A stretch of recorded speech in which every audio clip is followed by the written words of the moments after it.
तुमचा व्होल्टेज येत नाहीये, एसी जोडताय, लोकांचे पंखे जोडताय, हे का तुमचं काम आहे का? मग 1 महिना झाला तुम्हाला मीटिंग घ्यायला, काय केलं तुम्ही 1 महिना मीटिंग मध्ये?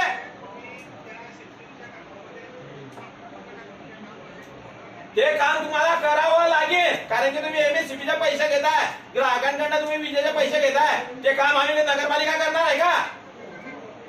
साहेब ते पोल वाकले तरी शाळेच्या शेजारी डीपी आहे साहेब, शाळेच्या शेजारी डीपी आहे, तो आजूबाजूला अडथळा धरणारे पोल तुम्ही काढणार का? आम्ही काढणार आहे का? शाळेतल्या मुलं हात लावतात त्या डिपेला खाल्ला तुम्ही स्थळी या, नाही तर आम्ही दोन आणला आम्ही लटकून घेऊ डायरेक्ट. मग जे होईल ते होईल. आता हा जो उचलला आहे ना तो पुरा उचलेल नाही.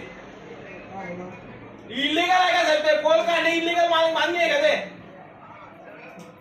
दुर्दैव आहे साहेब तुमच्या या वक्तव्याचा मी निषेध करतो साहेब, की तुम्ही इलिगल म्हणता का? जनतेच्या अडथळ्यामध्ये रहदारी ठरणाऱ्या अडथळे ठरणाऱ्या पोलांना तुम्ही इलिगल म्हणता का साहेब? जीव हानी होऊ शकते. काय करणार ते करा, मला माहिती आहे पोल काढले पाहिजे तुम्ही ना. त्या शाळेतल्या मुलांची जीव हानी होऊ शकते. 1.5 फुटावर तुमच्या जवळ जरी डीपी आहे, हे जे चाललंय ना साहेब हे अत्यंत चुकीचा विषय आहे. कोणी गावातली नाही आज पोल आलो नाही तुम्हाला, आणि गावातली मी तुम्हाला घालवावं लागणार आहे. रस्त्यामध्ये देव्या गणपती साहेब देव्या गणपतीची विटंबना होते तुमच्यामुळे. रस्त्यामध्ये पोल आहे तुमच्या, आमच्या गाड्या जाता नाहीये. तुम्ही या इथं वरणगावले आल्यानंतर मी उठे नाही तर उठणार नाही उपोषणावर. तुम्ही काय टाकणार स्वतः जाऊन पाहायचे तुम्ही पूर्ण नाही. बघा बरं कसं आहे ते. मग ठीक आहे, तुम्हाला जनतेची समस्या सोडायला सॉल्व्ह ना आता. घ्या बघा तुम्ही करा. मी उठणार नाही साहेबांना जे होईल ते तुम्ही मला जेलमध्ये का टाकता नाही. तुम्हाला उपोषणाला बसायचं होतं ना, तुम्ही त्यांना काहीतरी द्या ना, पत्र वगैरे द्या. 1 महिना झाले दिल्यानंतर दिली होती ना, मग त्यांना तुमच्या समोर उपोषण 13 तारखेला आंदोलन चांगलं होतं. मागच्या 13 मीटिंग वगैरे नाही विचारा हे मागणी केली की नाही? हे मागणी होती का तिच्यात करली होती?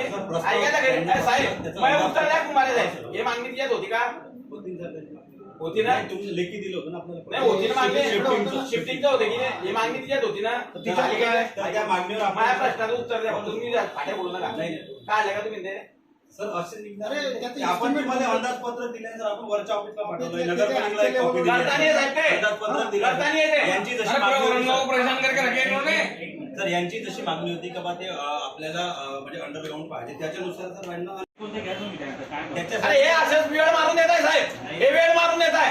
आज तुम्ही लोक एक वाजे लावून घ्या, सिद्धेश्वर नगरचे गरीब लोक एक वाजे लावून जागी राहता. येणे वीज देता नाही माहिती नाही लोकांना काय चालू आहे, काहीच माहिती नाही. मेसेज पण टाकत नाही साहेब ते. इलिगल मागणी आहे, शिफ्टिंग आहे ते आम्हाला करता नाही येणार. यांचं जे इस्टिमेट होतं ते आम्ही पाठवलं वर, त्याच्यासाठी जे फंड प्रोव्हिजन आहे ते डीपीडीसी किंवा अन्य कुठल्याही फंडात जर ते सँक्शन झालं तर ते काम करतील. त्याच्यासाठी जर फंड प्रोव्हिजन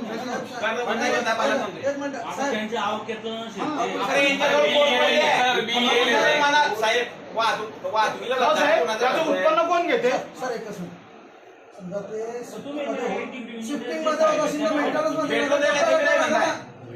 टाका ना, बिल कोण घेते ना, त्याच्यामुळे आमच्या मागणी इलिगल जनतेची तुम्ही एमएससीबीच्या लोकांकडनं पैसे घेता आणि इलिगल मागणी आहे का आमची? हा लोकांचे एसी फ्रीज कूलर चढून राहिले आहे, गाव पुरा हैराण झालाय तुमच्यामुळे. कोण राहते इकडे? 10 वाजेचा आम्ही इथे साहेब आले, साहेब आले इथे. तुम्हाला आम्ही साहेबांचा रिस्पेक्ट मी काय करतो, या साहेबांना आम्हाला पाण्यासाठी दिवस रात्र एकत्र केलं, पाणीचं काम करून दिलं. म्हणजे 2-3 दिवस साहेब आमच्या सोबत फिरले खरंच.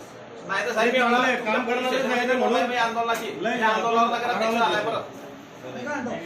जनतेची समस्या सोडवणं हे आमचं काम आहे. कोणी करत नसेल तर मग आमचा जीव गेला तर चालेल. सर तुम्ही सांगा मला ती मागणी इलिगल आहे का? तुम्ही सांगा. तुम्ही म्हणता तुम्ही सांगा इलिगल तो इलिगल का म्हणता ना?